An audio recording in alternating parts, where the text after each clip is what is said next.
Welcome to the Sports Legends, where you're going to get the most in-depth sports breakdowns on YouTube. I'm your host, Bull. Today, we're going to be talking about the Alabama Crimson Tide. Just started their spring practice up this week, and everyone's wondering who the starting quarterback is going to be.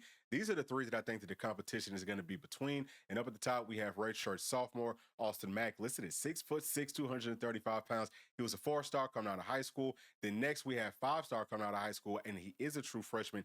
Keelon Russell, listed at 6'3", 192 pounds. And last, we have another 5-star coming out of high school, Simpson. He's a redshirt junior, listed at 6'2", 210 pounds. Today, we're going to jump us out of the film room and look at what they did last season. Obviously, Keelon Russell was in high school, so we're going to have to look at his high school film. But we're going to break down their game, and I'll tell you who I think the starter could potentially be. And I don't know if it's going to be named after spring, but who the starter could potentially be by the time the season starts. As always, y'all, if you enjoy our content, please do make sure to like and subscribe to the channel. Let's go ahead and jump into it. All right, we're going to start off with Austin Mack. Last season, he only threw 3 passes with Alabama, so it's not going to be a whole lot of film for us to break down. But we will just take a look at some of his skill sets, some things that could potentially earn him a starting spot for the 2025 year. So this first play, this is versus Mercer, and this is a boot. And looks like he's throwing to the tight end right there, and the tight end was covered up. The pass, it's kind of hard to tell from this angle, but it looks like the pass was probably thrown in a good spot. Let's see it again from the end zone angle, just to see if we can't figure out, several things. Obviously, I want to look at his mechanics and all that. We're not going to break it down too much. But here, he doesn't look like he's the most mobile guy. I can tell you that right now. Doesn't look too fast. He's got a strong arm. He just flicked his wrist and threw it about, 20 or 30 yards. And so what it looks like he's doing here is he's throwing it in the spot where only his tight end can catch it. The one thing that I would point to is if you look on top of that SEC logo, there's a wide receiver that was probably open. So he probably, I'm not going to, it's hard to say just off of this one clip. Again, we're only going to be able to look at 3 clips from him from last year. But I would say just based off of this, he might not be the best processor. He might kind of have a tendency to pre-snap, kind of get locked in on a wide receiver. And I don't think that Alabama fans will want that. That's a lot of what Jalen Milroe did last season. And I think that if, you had better quarterback play, that could have been a playoff team for sure. But, you miss a guy, the pass that he did decide to throws it in a good spot. So I'm not going to be overly critical of him right there. You can tell that he's got a whole lot of skills. So next play, let's see what he does. Let's fast forward and get to the start. Okay, so boom. This is actually on a 3rd and 8, right? Obviously, Alabama is in field goal range, or at least very close to it.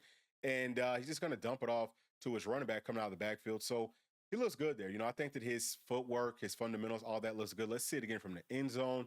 Let's take a look at how his feet look. Does he keep his feet under him? Obviously, that's a very short pass, especially for him. You can tell that's just pretty much all arm. So very big arm. Very, very big arm for Austin Mack. Now, let's look at this last clip right here. And this is going to be also versus Mercer. This is the 2nd and 16. The pocket looks clean. Does a good job standing inside of the pocket. And my goodness, that is a dot. He drops this in here, and that looks like that's another flick of the wrist. Just a perfect placement on that football. It's actually pretty tight coverage, right? This is not the easiest window to fit a football into. He pretty much hands that off from about 30 or 40 yards away. Let's see it from the end zone, see some of the mechanics and things like that. Yep, looks good. Keeps his feet up under him. He's got a pretty good release to his throw, too. Throws it a little bit soft on, but, that's not a huge deal because he's 6'6". I don't think that's going to get batted down too often for a guy like that. Like we said, flicks his wrist, really tight spiral, puts it, boom. That is textbook. That's as good of a placement of a football as you can throw. So he has a big arm. I've seen some of his high school film. We're not going to look at that stuff today just to keep it all consistent. But, man, seeing throws like this and, seeing – again, his fundamentals, knowing that he's a bigger guy, probably not going to be the most mobile player. He didn't look very mobile coming out of high school. He can run. He's probably like a 4'7" type of a guy, so he can run. With him being bigger, that's going to be a problem. People aren't going to want to tackle him. Obviously, inside of this offensive system, you're going to run plenty of options. But if you think back to guys like Michael Penix Jr., he was a guy that, I think he ran like a 4.4, right? He actually plays for my Falcons. But he's a guy that didn't run a whole lot with Washington, but I would say he was probably the pinnacle of what this offensive scheme and system can look like as far as the quarterback plays. So there's some things that I definitely like. He threw that with good anticipation and touch and everything, just perfectly thrown balls. So that looks very good. I think that that's very encouraging for Crimson Tide fans. Now let's look at Keelon Russell, the true freshman who played at Duncanville High School. And obviously, we're not going to glaze them up too much because these are high school clips. All these guys' high school clips looked phenomenal. But the one thing that I will say is that, man, listen, Duncanville has done a great job with their players coming out of high school as true freshmen. pretty much all of them that I can think of that were highly rated. They all did a great job in their freshman campaigns at various different institutions. But either way, I like the simple fact that he steps up into the pocket, and this is a beautifully thrown football on that post right here. Man, he looks really good standing in the pocket, and then he has good pocket presence. But I think that this is the part that a lot of Alabama fans will be excited to see. He can make you miss. Okay, his open field running, it looks tremendous. I'm not going to say that he's going to be like a Jalen Milroe. I do think he's probably like a 4-4 guy. Maybe higher 4-4s, lower 4-5. So looks good there, but for me, it's more about how do you look running the football out in open space. It looks really good doing that. Obviously, his passing looks really good. And again, just kind of taking it back to Jalen Milroe, I think that, and yeah, this is just high school, but I think that Keelon Russell might be a better processor based off of a few things. And this play really kind of highlights it. So right here, let me try to get it back to the start of it for you. On this play, pay attention to the guy, to the second wide receiver from the bottom of the screen that's playing inside of the slot. He's going to run a wheel route. So what I love here is that Keelan's rolling out, so we know that he can throw on the run, but he's going to start to throw this football before the wide receiver is 100% open. So he knows that, hey, there's a whole lot of green grass and space up here. I can just throw the football up there, and he drops it. I mean, hits him right in stride. So very accurate quarterback, and he can do a lot of things. He's a true dual threat, but he can also stand inside of the pocket. Again, pocket presence looks good. Now, this is crazy because you're not supposed to roll out to your left and throw it back to your right, especially with a guy right in your face just like this, but he does it, and it's very accurate. Yeah, that's on like a 10 or 15-yard pass, but that's just a little glimpse of what he can turn into, of what he already is, basically like what his floor is coming into college. So, yeah, I mean, that's another just beautifully thrown football. That's about a 50-yard pass in the air, and I mean, just perfectly placed. That's a long handoff. That's something that I'm noticing with these Alabama quarterbacks is that accuracy. Very accurate. Seeing him moving out in open field, really good speed, very smooth runner too. Doesn't take long strides, which means he's going to be able to make people miss a lot easier. That's something that I always look out for. Those long striders typically don't have a whole lot of wiggle to them, but he's got some. And I think that he plays with a high level of poise. Now, for him, the biggest thing is definitely going to be how does he look once he gets to college? Spring practice just started. Not a whole lot of clips with Alabama's quarterbacks. Obviously, they're going to show some really good passes and things like that. But what I actually like from Coach DeBoer is that he's not giving out too much game like he did last season. Last year, you could find all of Alabama's spring practice clips. Now they got like a little 5-minute video that everyone's got access to, and that's all that you're going to see. But yeah, this is another one. I have to go back to this story, y'all, because this is another one that's very impressive. This is an NFL throw on a deep out. That's not a deep out that he's throwing it to, but that's the area, right? So you got to be able to throw the football in this area with the guy right on top of the wide receiver. Man, look, I love his upside. I think he's definitely, I mean, listen, I understand why Alabama fans are clamoring and even asking who's the starter going to be, and you're putting Keelon Russell into that mix. Great job there. Obviously, the wide receiver's wide open, but he hits him in stride. I think that his footwork is good too.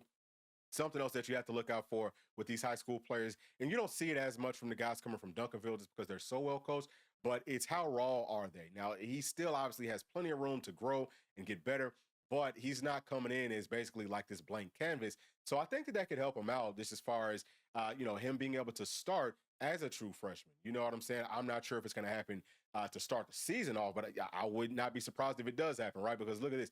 This is a pretty tight window, and that's a tight window too, but not that pass, but this one. Really good job right here, on what is that, like a slant or a bang eight or something, but throws that in between coverage. So really good timing. Okay, it's not super tight coverage. Obviously, the guy's got plenty of room, but he has good timing here. Now, once he gets to college, that window is going to decrease significantly. The ball should already be there, but those are some of the things that I'm talking about that he needs to grow with. But just as far as, his throwing motion looks good. You can tell he wants to try to get his feet square, gets his hips into his throws. And, he throws it with good touch and all that type of stuff. Looks really good. Man, that's beautiful. That looks really good throwing on the run. About a 25-yard pass, I'd say, right? It might be less than that, somewhere around 23, 24, 25 yards. But just a flick of a wrist and puts it in a really nice spot. I wouldn't say that that's a tight window, but he, throws it in a really tight spot, if that makes sense, right? And then you see the wide receiver gets in two toes. He's got like another probably 2 feet, but he gets in two toes, makes the catch. Kind of looks like maybe like a Santonio Holmes or something on that catch. But either way, man, Duncanville, very well coached players. So yeah, I mean, I could definitely see him being a guy that's going to push to potentially be that starter. He has a very high ceiling. All right, now let's look at Todd Simpson. He threw the football 27 times last year. We're not going to look at all those throws, but this is going to be versus Western Kentucky. Some of the clips will be versus different teams, but the first thing that I'm noticing is he looks good. He has good pocket presence.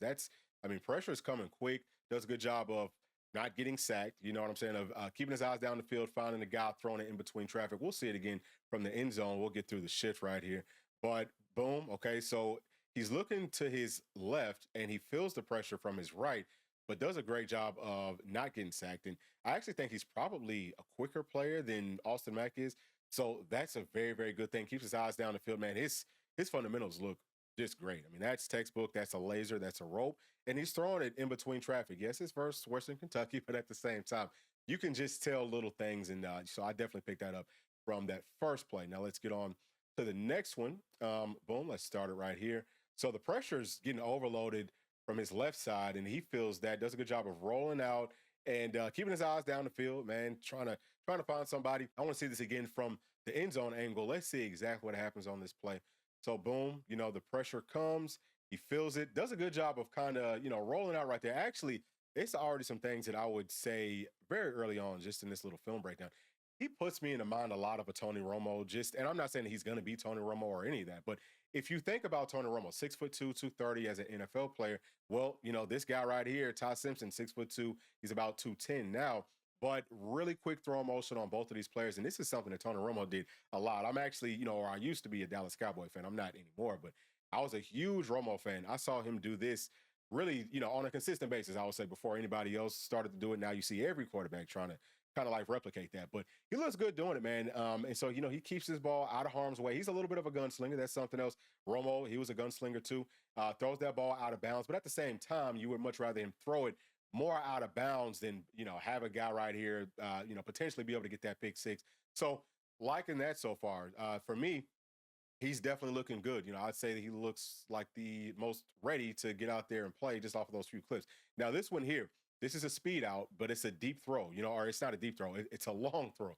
And he does a good job here with his ball placement. I want to see it again from the end zone. Looks like he's feeling a whole lot of pressure, right? This is still versus Western Kentucky, but it does just kind of feel like people are in his face pretty consistently.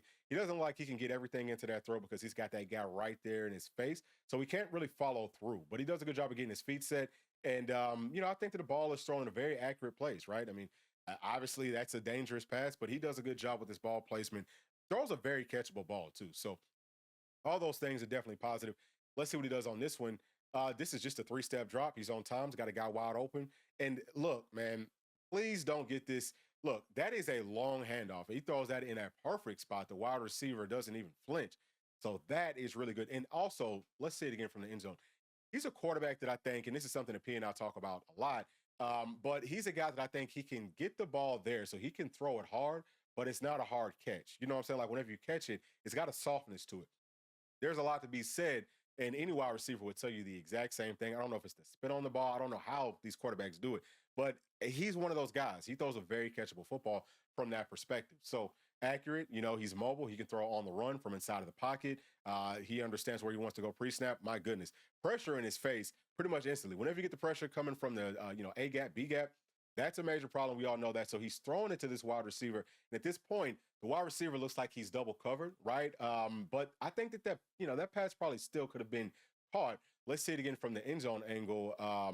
Let's see exactly what happens here. So boom. So he's trying to make this throw. Again, he's kind of a gunslinger, but he can't follow through. This is the second time that we've seen this on this film that he can't follow through with his throw. And I think that this ends up getting picked off.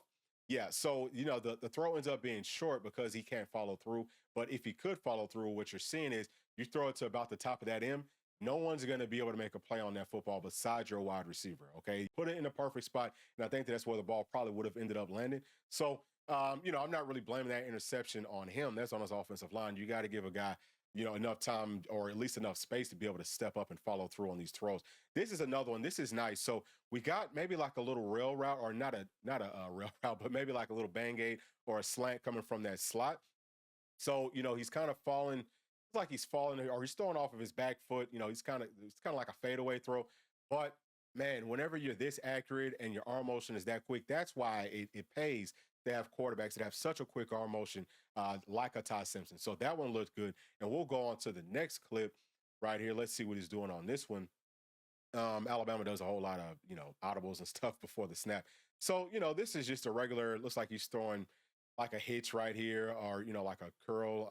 So good job here. I mean, it's really not a whole lot that you can say about it, except that was just really good ball placement. His footwork looks really good. You can tell he throws with a nice base, gets the ball there, boom, gets it there on time. And yeah, again, man, I would say that there is a lot to be said about ball placement. His ball placement looks excellent to me so far, right? Very small sample size, but everything looks excellent from that perspective. Now we've got Wisconsin. Actually, I think the previous one was also versus Wisconsin. And this is another speed out. This one is actually very impressive. So he has a clean enough pocket that he can step into the throw, and you can't tell too much from that angle. But man, his ball placement here is crazy. So look, he's going to throw it high. You see that the wide receiver is trying to make the catch with one hand. I don't know if he makes the catch or not. That's not the point. The point is he's got that cornerback that was biting up to the inside. If that ball is not thrown high, that's a pick six. So it's small things like that. It doesn't like the wide receiver drop that pass, but we'll see it again from this angle. But it's small things like that, y'all, that I think really makes a difference. These types of basically like routine throws, man, it's not as easy as he's making it look. So I think that that's pretty impressive. And we're going to go on to the next one. Let's see what we got. Go ahead and get this thing going. So, wow, man, he's got a strong arm. Okay, he definitely has a strong arm. Not the biggest guy, but he's got a strong arm. I actually really like this route combination. We're going to have a post dig. And so what it looks like Ty's doing is he's reading that safety. Okay, he's reading this safety right here. And if the safety bites up on the dig, then he already knows. Even though his wide receiver hasn't even gotten on top of that safety or nickel player corner, whoever that is guarding him, he hasn't gotten on top of him. But he says, hey, look, I'm going to give my guy a chance to go make a play and, still throw it in the spot where only he can catch it. And he knows that his guy's faster too, right? Because this clip is going to be versus Mercer. So he knows that this guy can go out and make this play. Now, he doesn't make it, but I think the ball is thrown in a really good spot. And you see that it lands like at the start of that M. So this is what? It's probably about like a 65-yard throw, something like that. So he definitely has the arm talent to, I would say make any throw that you could ever want your quarterbacks to make. So he's got all the talent. I think we all know that obviously 5-star coming out of high school. But yeah, there's really not a whole lot of negatives to his game. Really, I'll be 100% honest with y'all. I think that he probably should have played more over Jalen Milroe last season. I know that Jalen Milroe is a really good athlete and all of that, but just as far as being a quarterback, to me, it looks like Ty Simpson would have been the better quarterback. It looks like he was the better quarterback. But doing things like this, right? So that pressure's coming. Again, he's going up against Mercer. He's not going up against SEC teams in this clip. But for you to still, for you to be able to find ways to extend the plays, okay, so he's got some baller to him. Gotta love that. Throws it. Let's see it from the end zone angle. It's hard to see where that ball lands, but you gotta love that, man. Like I think that he's got a lot of tools, and as an Alabama fan, this is, I would say this might be the guy. He might be the guy. Now that pass isn't caught, but what I love about it is that he throws it in a spot, even with someone. I mean, you see, he takes a shot, but he throws it in a spot where it's not in harm's way. That's going to be super critical. Obviously, you do not want to throw interceptions, and I think that Ty, we've seen him throw one, but for the most part, he's putting the ball in really good places. And let's see what happens. Oh my goodness, man, that is wow. Okay, so yeah, that's very, very impressive. So we're gonna get some more pressure. I don't know why Alabama was having trouble blocking Mercer, but getting some more pressure coming from that A gap. But he's strong enough to fight through that and extend the play. This is another probably about 65-yard bomb. But look at the ball placement here. Throws it up high enough that the Mercer player can't make a real play on it. He can jump up and try to get to it, but it's just out of his reach, and it falls into the Alabama wide receiver's hands. Let's see it again from this angle, man. That's high level stuff, man. I mean, he's got a whole lot of tools, and again, man, he only threw the football 27 times last season. So for him to be able to make plays like this within only 27 throws, just think about what he might be able to do with the full season's worth of plays. So yeah, I mean, you can see it again from here. Man, beautiful ball placement. So that's the type of stuff that Romo used to do. And I think that that's very impressive coming from Ty Simpson. So obviously Alabama has three very good quarterbacks. We'll talk about Austin Mack, 6'6", 235. He's that pocket passer. Not going to be the most mobile guy, right? I mean, he wants to try to throw from the pocket, but he's got a cannon. So he has the strongest arm, probably going to be the least mobile out of all these guys. So that's a little bit of a different look compared to what Alabama saw with Milroe last season. Outside of obviously Milroe also had a very strong arm. But I would say that Austin Mack might process just a little bit better. You know what I'm saying? I don't think that he's going to be the best processor. Again, we're just going based off of those three little clips that we saw from last season. He could totally change that this year. If he does, he might be the guy, possibly. But next we have Keelon Russell, who obviously as a freshman, he's going to be the most dynamic out of these three quarterbacks. He's got it all, right? Like he's going to be the fastest. I'm not going to say he's going to have the strongest arm, but he's going to be right up there like with the Todd Simpson. It's not going to be too much of a drop off if there is any drop off. He could do it. The biggest thing right here is how does he look as far as his processing? Can he pick up on the offense quick enough? If he does, then I would say he would probably be your starter just because his ceiling is going to be by far the highest. And I would say that the real quarterback battle is probably going to be between Keelon Russell and Todd Simpson for all the reasons that we just talked about with Keelon. But looking at Todd, I mean, he's a veteran that can make all the throws. He's mobile, can run the read option for you. He can also extend plays and keep you in the right place. He understands situational football. So I think that he's probably going to be the day one starter, but that doesn't mean that Keelon Russell won't be nipping at his heels. We'll see what happens over the course of the year. If Todd Simpson comes in and if he balls out, then obviously he's going to keep that job. But if he makes any mistakes, then Keelon Russell could definitely be a guy that Coach DeBoer wants to throw in there. And I think that he will get plenty of reps over the course of the year. So we'll see what happens. But if I had to put money on it, I would say that Todd Simpson is going to be day one starter for the Alabama Crimson Tide. But those are my thoughts. Please leave yours with me down in the comment section. And as always, if y'all enjoyed this content, make sure to like and subscribe. We'll see y'all in the next one. Thanks. Peace.